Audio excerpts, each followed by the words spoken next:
ناشتے کے بعد جیکب سے ملاقات ہوئی تو سب نے اس سے پوچھا کہ گرجا گھر کو اندیکھی بلاؤں سے نجات دلانے کے لیے اس نے کیا سوچا ہے، اور پھر رات کے واقعہ کی تفصیلات بھی بتائیں۔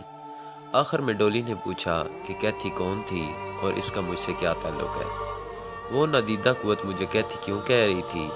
جیکب بڑے سکون سے تمام باتیں سنتا رہا، اور پھر اس نے ان کو بتایا کہ جس جگہ یہ گرجا گھر تعمیر کیا گیا ہے وہاں دراصل قربان گاہ تھی۔ پنچایت یا بڑے سردار مجرموں کو اس جگہ سزا دیا کرتے تھے۔ ایک بار ایک لڑکی کیتھرین کو، جسے لوگ پیار سے کیتھی کہتے تھے، جنسی جرم میں گرفتار کر لی گئی اور اس کے لیے پنچایت نے موت کی سزا تجویز کی۔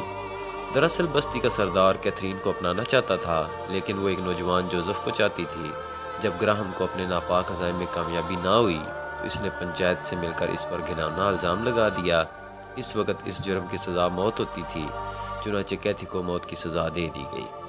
اگرچہ اس نے اس جرم سے انکار کر دیا تھا اور جس شخص یعنی جوزف کے ساتھ وابستگی کا الزام لگایا تھا اس نے بھی بائبل پر ہاتھ رکھ کر قسم کھائی، لیکن پنچایت فیصلہ دے چکی تھی۔ اس موقع پر آپ ساتوں افراد کے بزرگوں نے اس فیصلہ کی مخالفت بھی کی، لیکن ان کی کوئی پرواہ نہ کی گئی اور مقررہ دن کیتھی کی گردن مار دی گئی۔ اس وقت عجیب واقعہ پیش آیا۔ جوں ہی اس کی گردن کٹی وہ زمین پر گرنے کی بجائے فضا میں بلند ہو گئی اور دیکھتے دیکھتے ہی سب کی نظروں سے اوجھل ہو گئی۔ پھر جب لوگوں نے قربان گاہ کی طرف دیکھا تو اس کا جسم بھی غائب ہو چکا تھا۔ اس صورتحال نے سب کو خوفزدہ کر دیا تھا۔ اس موقع پر اس شخص یعنی جوزف نے، جس پر اس خاتون سے وابستگی کا الزام لگایا تھا، کہا کہ نہ صرف اس خاتون کی روح بلکہ وہ خود بھی بستی والوں کو چین نہیں لینے دے گا۔ اس رات کے بعد جوزف بھی غائب ہو گیا۔ اس دن کے بعد ساری بستی شام ہوتے ہی سنسان ہو جاتی، ہر شخص اپنے گھر میں دبک جاتا۔ یہ کیفیت 1 سال تک رہی۔ اس دوران کوئی قربانی نہ دی گئی اور نہ ہی کسی کو سزا مل سکی، البتہ جو کوئی اس طرف آتا اسے 2 سائے ڈراتے اور خوفزدہ ہو کر وہ وہاں سے بھاگ آتا۔ جیکب کہہ رہا تھا اور سب لوگ ہمتن گوش تھے۔ پھر کیا ہوا؟ ڈورتھی بول اٹھی۔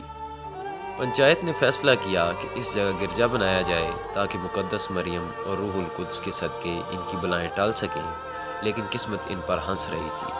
بنیادیں کھودی گئیں۔ جوں ہی دیواریں کھڑی کرنے کا مرحلہ آیا، بنیادیں اکھڑنا شروع ہو گئیں۔ پھر ہر کونے میں سلیب ڈال کر بنیادیں دوبارہ بھری گئیں، دیواریں بن گئیں۔ چھت ڈالنے کا مرحلہ آیا تو وہی سلسلہ شروع ہو گیا۔ کبھی ایک کونے سے اینٹ اڑتی ہوئی آتی اور کسی کو گھائل کر جاتی، کبھی کسی دیوار پر کھڑا مار نیچے گر جاتا۔ یہ سلسلہ بھی کافی دن تک جاری رہا۔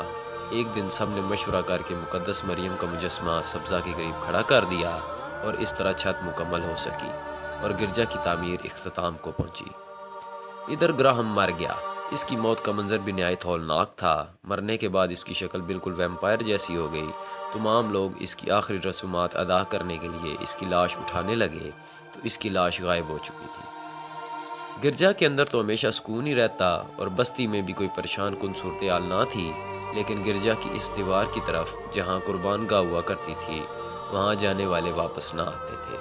پھر آج سے 50 سال قبل بستی میں زلزلہ آیا اور قربان گاہ والی دیوار میں شگاف پڑ گیا، جس پہ پر تو کر دیا گیا، لیکن یہ معلوم نہ ہو سکا کہ بدروہیں شگاف سے اندر داخل ہونے میں کامیاب ہو گئی ہیں۔ پھر اس دن جب فادر واز کرنے کے لیے کھڑے ہوئے تو عقبی نشست پر بیٹھی ہوئی میری کو گلا دبا کر ہلاک کر دیا گیا۔ میری اس جگہ بیٹھی تھی جہاں دیوار میں شگاف پڑا تھا۔ اس کے بعد جو کچھ ہوا اس کے بیان کرنے سے دکھوں میں اضافہ ہوتا ہے۔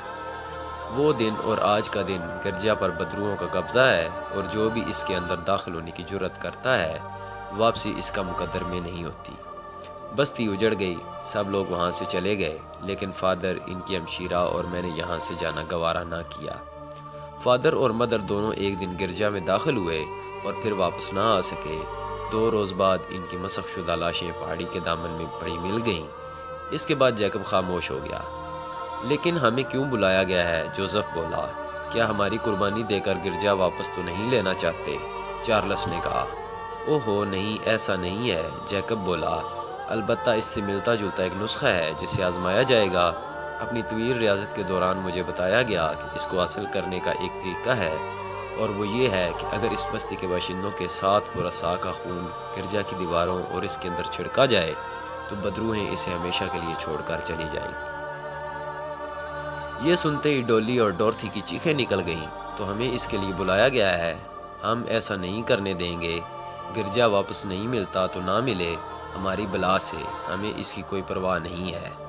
میری پوری بات تو سن لیں، کسی کی قربانی نہیں دینی۔ میں نے اپنے علم سے یہ بھی معلوم کیا تھا کہ صرف آپ ہی 7 افراد ایسے ہیں جو اس مسئلہ کو حل کرنے میں کام آ سکتے ہیں۔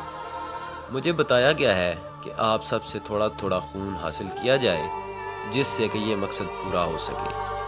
اس لیے کسی پریشانی کی ضرورت نہیں ہے، یہ کام آج رات کر لیا جائے گا۔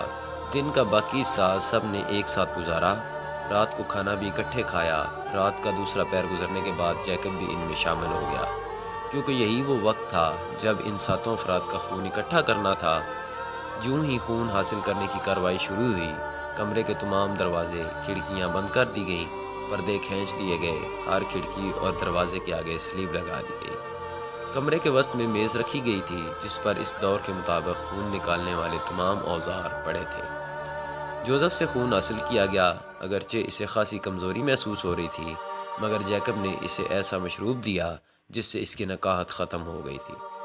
ایک ایک کر کے 6 افراد بھگت گئے تھے۔ اب ڈولی کی باری تھی۔ جوں ہی اسے میز پر لٹایا گیا، کمرہ گہری تاریکی میں ڈوب گیا۔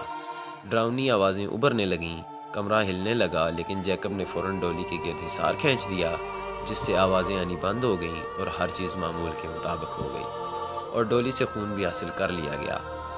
جب ڈولی کی قوت بحال ہوئی تو اس نے اپنے ساتھیوں کو بتایا کہ اگر جیکب پر وقت عمل نہ کرتا تو وہی نادیدہ قوت آج اسے ہلاک کر چکی ہوتی، کیونکہ اس کے ہاتھ اس کے گلے تک تو پہنچ ہی چکے تھے۔ لیکن جاتے جاتے وہ یہ کہہ گئی ہے کہ خیر جو کچھ ہونا ہے وہ تو ہو کر رہے گا، البتہ تمہیں میری باہوں میں آنے سے کوئی نہیں روک سکتا۔